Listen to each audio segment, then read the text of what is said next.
My name is Kristylez. I was born in Miami, 305, Hialeah. I'm a DJ, I'm a father. Most importantly to me, I own a video production company. Watching DMX's DJ, and I think at that time was DJ LS1, how he rocked stage, and I'm talking about he's rocking out to everybody that's on that audience, you know, and this is a stadium. This guy was killing it on stage. Like, he was an entertainer DJ, like he was battle DJ, everything, like, you know, all eyes on him. When I saw that, I was like, that's what I want to do when I grow up. It was basically me watching LS, the DMX, sparked me to wanting to do that. And I said one day I would want to do it for a big artist like how he was doing it at that time. It branched off to me knowing another good friend of mine, goes by Galito. He was friends with an R&B producer and artist, which he was under Bad Boy, which was named Mario Winans. He introduced me to Mario. And then ever since then, we became friends. We really all became friends. We started hanging with each other. And one thing led to another. Like, I always told him, hey, if you ever blow up, you know, let me know. I want to be your DJ. Shortly enough, man, once he dropped that song, I Don't Want to Know, I got the phone call, and that was it. So to me, that's how I seen it. Like, taking those steps until when I met with Mario.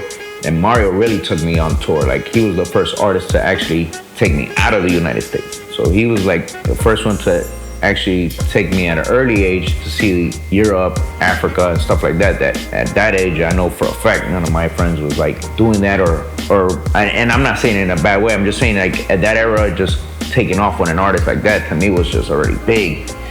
To get that experience and remember that moment, like life was being my teacher at that time, like still, like, you know, grasp everything, because don't worry, you're gonna come back. That's how I felt. Me knowing where to play and what to play, I was following up a lot on magazines, on mixtapes, especially heavy in the streets on the mixtapes and all that. And I came across of an artist by the name of The Game.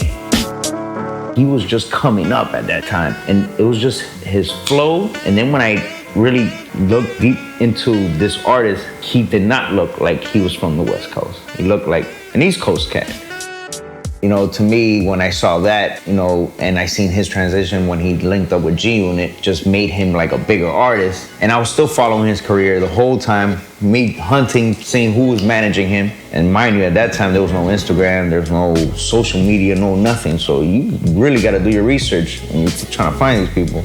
And godly enough, like I said, it was everything I asked for. It was just lined up that the managers that were managing Mario at that time ended up signing him under management. And they came to me knowing, because they knew how much I spoke highly about this guy, and I would ask about this. Funny enough, the artist I was DJing for, which is Mario Winans, he makes beats. He actually had him in the studio. He actually made a connection with us, and I want to say Club Speed. Backstage, right before Game walked in, Mario was like, hey, you know that artist that you always talk about? And I told you I worked with him. And I was like, yeah, what's up? He's like, I'm bringing him out tonight. That night, I ended up meeting him. He ended up telling me the 2 records he wanted me to play. I actually ended up spinning for him that night. Already another stepping stone closer to him. A couple years sped up, I would say 2005, you know, everything with Mario had kind of like slowed down, and he was going back into producing. And the management that was managing Mario and us at that time offered me the opportunity to fly out to New York to go finally meet him, like really meet him through management, and try to lock in a deal for me to be his DJ. Shout out to Vic. And he knows. We went through snow, we went through a mission that day. And I remember he was staying at the W in New York.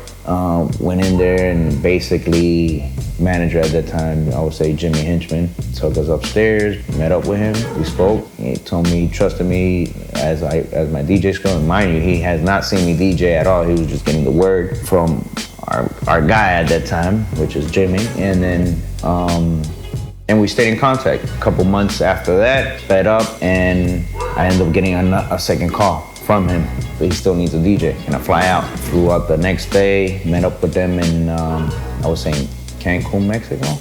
That was actually our first show. Got on stage. Couple light hiccups. I'm not gonna say it was a perfect show. Funny enough, it was just, we had to do that show, then the same night jump on a plane, shoot to Canada, go rock another show. So we're definitely doing back and forth for 4 weeks like that. After that, we kicked off, and since 2005 till present, I've been rocking with Game. Fast forward my life to present time now. This year, 24K, I just want to collaborate with all the contacts and people that I generally keep in contact on a daily basis. And obviously open to meet new clients. Specialize in a lot of animation. We are definitely diving into documentaries and commercials with hopefully potential car company. We're attacking a lot of corporate America. Why not? They pay all their bills on time. So